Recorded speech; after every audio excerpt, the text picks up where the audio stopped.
무보형물 코성형술에 대해서 말씀드리겠습니다. 보형물은 자기 조직이 아닌 인공물질을 우리 몸에다가 심는 것을 보형물이라고 하죠. 코성형술에서는 실리콘, 고어텍스 이 대표적인 이 두 가지 물질을 많이 사용하게 되고 최근 들어서는 개인적으로 볼 때는 고어텍스보다는 실리콘을 좀 더 선호하게 되는 게 사실 안전성에서는 실리콘과 고어텍스가 거의 차이가 없다고 보입니다. 무슨 염증이 생길 가능성이라든지 뭐 안정성 이런 것들 다 고어텍스나 실리콘이나 거의 비슷한데요.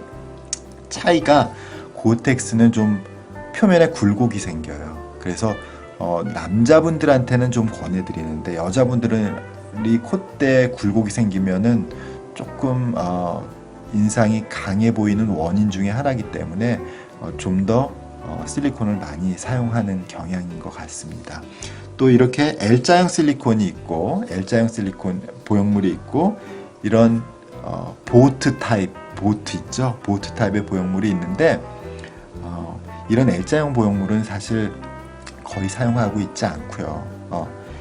외국에서는 아직도 이거 사용하는 것 같더라고요. L자형 실리콘. 오히려 이제 재수술에서 이제 많이 발견을 하죠. 근데 이런 보트형 실리콘을 많이 사용해서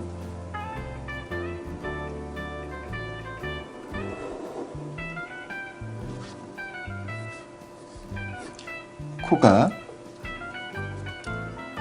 이 콧대 위쪽 부분은 코뼈예요. 코뼈는 우리 얼굴뼈하고 이렇게 단단하게 붙어 있기 때문에 절대로 안 움직이죠. 콧대 위를 이렇게 자꾸 한번 흔들어 보세요. 안 흔들려요. 그렇지만 이 중간 아래쪽 이 부분에는 비중격 연골로 돼 있거든요. 콧대가 비중격 연골이에요. 이건 뼈에 단단히 고정돼 있죠. 사실 이 코뼈하고 비중격 연골이 이렇게 서로 오버랩하면서 서로 콘센트에 왜 이렇게 콘센트에 이 콘센트가 이렇게 딱 들어가듯이 이렇게 서로 이렇게 겹쳐서 잘 고정이 되어 있는데요. 코뼈는 단단하지만 비중격 연골은 좀 들썩들썩 움직이죠. 그리고 그 아래쪽에는 날개 연골이라고 훨씬 더 움직임이 많은 조직이 있습니다. 그래서 보형물을 이렇게 놓게 되는 거죠. 과거에 L자형 실리콘은 이렇게 나서 이 코끝을 이 실리콘으로 높였는데요. 어떤 문제가 생기냐면요. 코끝은 이렇게 막 움직일 수 있거든요. 우리 코끝 자체 움직일 수 있잖아요. 그러니까 이 코끝이 이 L자형 실리콘의 끝부분에 의해서 코끝에 있는 피부가 내상, 안쪽에서 자꾸 상처를 입는 거예요. 바깥쪽은 멀쩡한데 이 실리콘을 감싸고 있는 피부가 계속 안쪽에서 상처를 입는 거죠. 내상을 입는 거죠. 그래서 이 안쪽 코끝에는 연골, 자가 연골로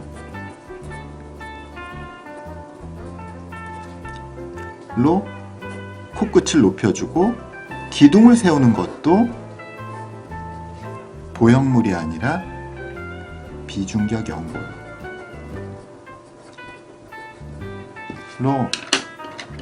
세워주는 걸 하게 됐기 때문에 과거에 사용하는 L자형 실리콘 대신에 이렇게 실리콘으로 콧대를 세워주고 코끝과 코 기둥은 자가 연골을 사용하는 이런 스타일로 수술을 진행하게 되죠.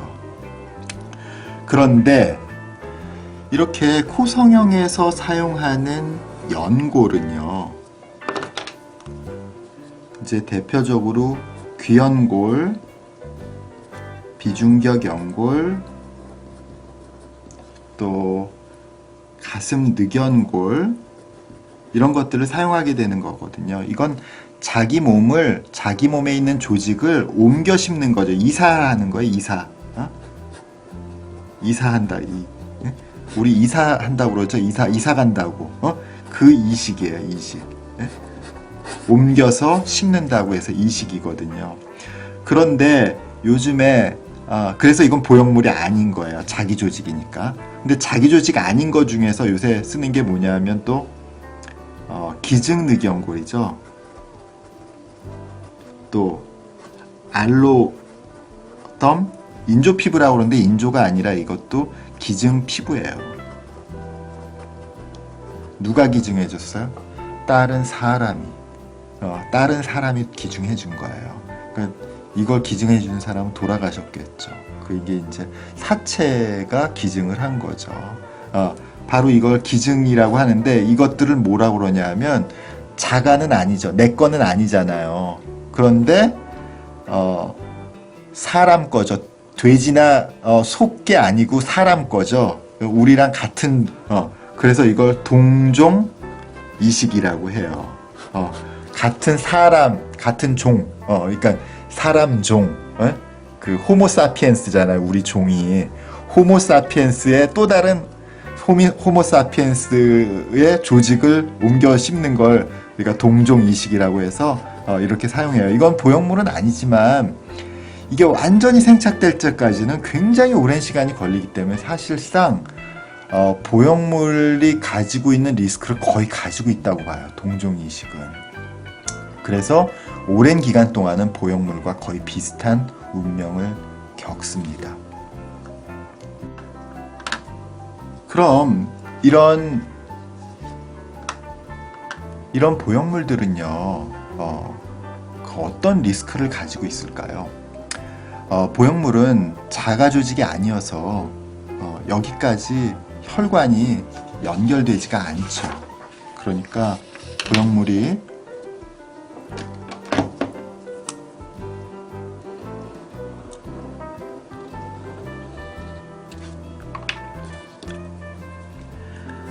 자기 연골들은요, 자기 조직들, 이식한 것들은요, 다 혈관들이 연결이 돼요.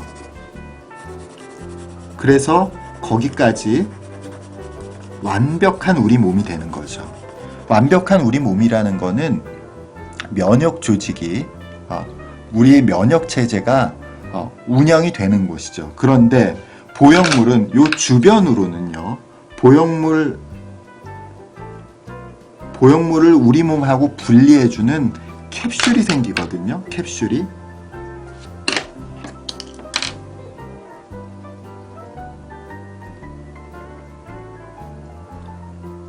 이 캡슐의 안쪽에는 우리의 면역 체계가 작동하지 않는 공간이 생기게 돼요. 그래서 아주 작은 수의 세균이라도 이곳에 들어가게 되면은 말이죠, 면역 체계에 의해서 걸러질 수가 없는 거죠. 그러니까 아주 작은 숫자, 원래 염증이 일어나려면은 필요한 최소한의 세균 숫자가 있거든요. 그거 이하로도 염증이 생길 수가 있는 거예요. 그래서 보형물의 리스크는, 위험은 염증이에요. 염증. 보형물에 대한 구축작용도 이제 구축 현상도 또 다른 부작용이 아니냐 그런데 사실은요, 구축은 염증이 일어난 다음에 오는 2차적인 현상이지 염증은 없는데 구축만 있어 이런 일은 없어요. 항상 염증이 있어야지 구축이 일어나죠. 물론 보이지 않는 아주 미세한 염증에 의해서 아주 서서히 구축이 오는 경우가 있긴 하지만 그래도 염증 없이는 구축이 오지는 않습니다. 왜냐하면 구축 자체가 염증을 우리 몸에서 막기 위해서 염증 있는 부분을 포위하는 일종의 리액션이거든요. 그래서 어쨌든 보형물은 염증이 리스크예요. 만약에 염증 생기면 어떡하느냐? 미련 없이 빼야 돼요. 보형물은 미련 없이 빼야 돼요. 이걸 혹시 뭐 좀 좋아지지 않을까 하고 자꾸 항생제로 씻어내고 약을 먹고 주사 맞고 이래봐야 되게 소용없는 경우가 많아요. 염증이라고 판단이 되면 빨리 빼야 되는 거죠. 그래야지 2차적으로 생길 수 있는 구축 현상을 막을 수 있어요. 네, 어쨌든 보형물은 이런 염증의 리스크가 있습니다. 하지만 이 보형물 주변에 이 캡슐이 아주 단단하게 형성이 되고 주변에 충분한 보형물 자체는 혈액순환이 안 되지만 주변에 충분한 혈액순환이 있으면 말이죠. 이 상대적으로 이 부분에 면역 체계가 없긴 하지만 그 주변은 다 있기 때문에 비교적 안정적인 염증의 가능성이 0이 되는 것은 아니지만 비교적인 안정적인 상황에 놓이게 되고 오랜 시간이 되면 안정이 되는 이유가 바로 이것 때문에 그래요. 그래서 사실 축구하다가 다치거나 뭐 야구하다 다칠 수 있지 않나요? 다쳐도 사실은요 보형물이 있다고 해서 더 크게 문제될 건 없어요. 보형물이 코뼈가 다칠 정도가 되면 보형물이 있다고 해서 다치고 보형물이 없다고 해서 안 다치고 뭐 이렇지 않거든요. 그래서 사실상 이 적절한 크기의 보형물, 코 보형물은요 안정적으로 잘 자리가 잡고 있으면은 생각보다 매우 안정적인 상황에 놓이게 될 수 있습니다. 아까 처음에 우리 이 지금 영상의 제목은요 사실 무보형물 코 성형술이에요. 그런데 보형물을 쓰지 않는다면 당연히 보형물이 숙명적으로 가질 수 있는 염증의 가능성으로부터 자유롭죠.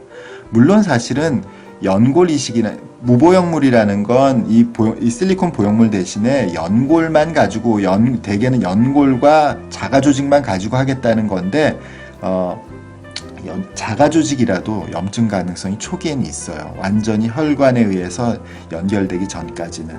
만약에 그 전에 염증 생기면 그것도 빼내야 돼요.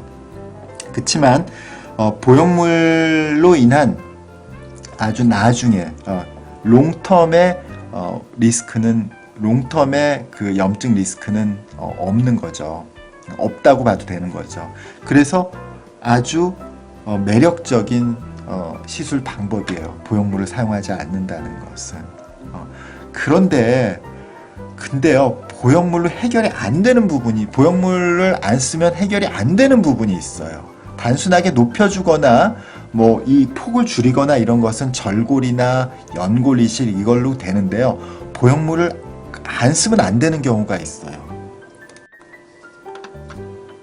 이게 전이고 이제 후가 돼야 되겠죠. 지금 우리가 복코라고 불리우는 이 코들은요, 지금 이 코와 이 코의 차이는요, 이 전 동영상에도 제가 말씀드렸듯이 이 콧날의 차이가 있어요. 콧날은요, 특히 이 부분, 코끝의 바로 윗부분인데 여기를 한번 잘라볼게요. 제가 징그러. 조금 작네요.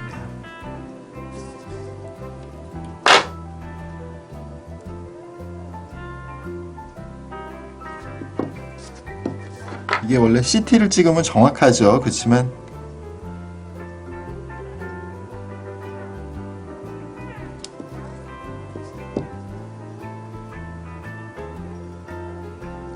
모델이니까 너무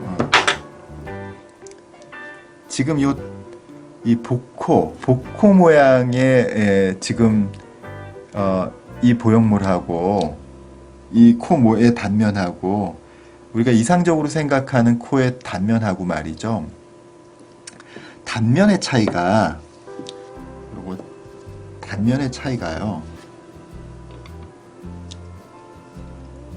지금 복코 같은 경우에는요,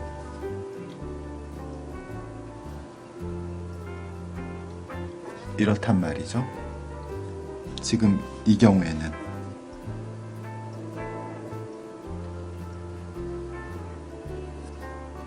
이렇거든요.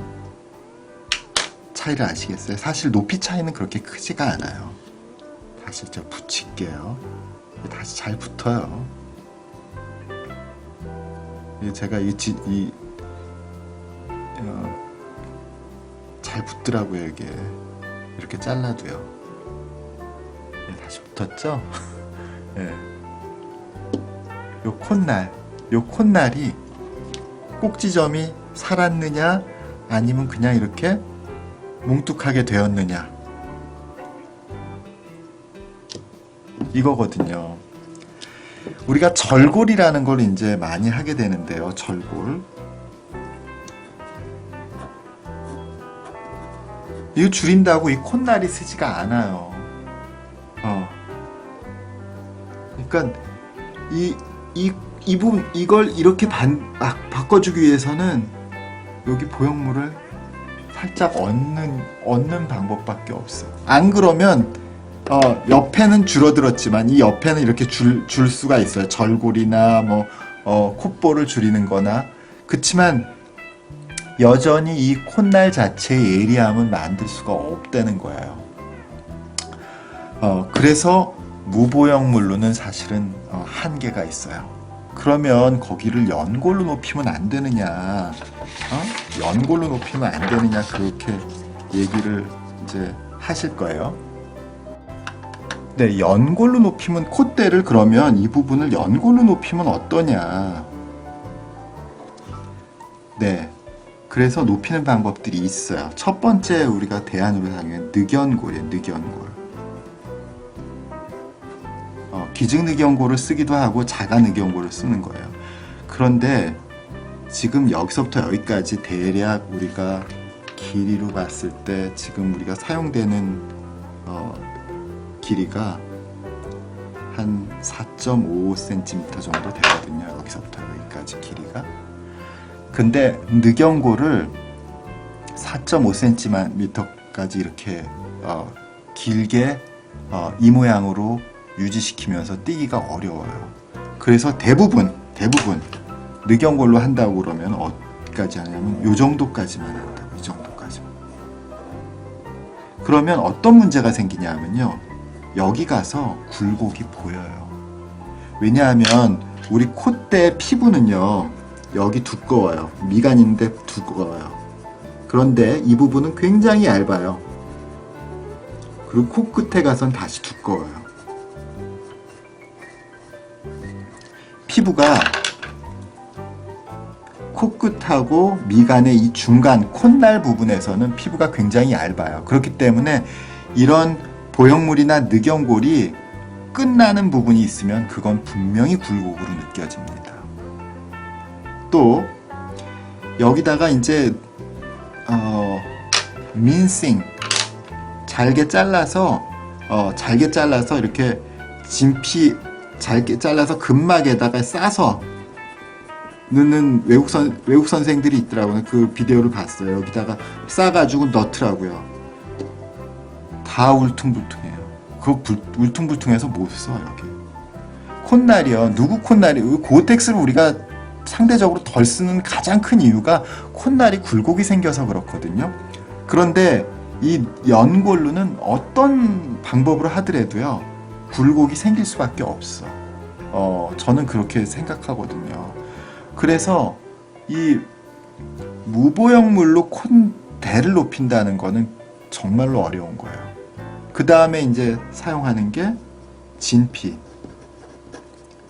진피도 이거 아주 열심히 하신 선생님들이 있어서 제가 말씀하기 좀 죄송스러운데, 진피를 여기다 넣어요. 예, 아까 제가 말씀드렸듯이 드린 이렇게 연골처럼 굴곡이 생기는 것 이런 거는 별로 없어요. 그런데 콧날은요, 보시면 알겠지만 피부가 얇아요. 그래서 그 안쪽에 있는 콧대가 살짝 비쳐 보이는 느낌이 나거든요. 그런데 만약에 그걸 콧대를 그냥 진피로만 하면요, 약간 두툼한 느낌, 불룩한 느낌, 그러니까 퍼피한 느낌, 이런 느낌이 나게 되죠. 그래서 그렇게 예쁜 것 같지 않아요. 물론 진피를 하는 것도 하나의 초이스라고 전 인정하는데요. 사실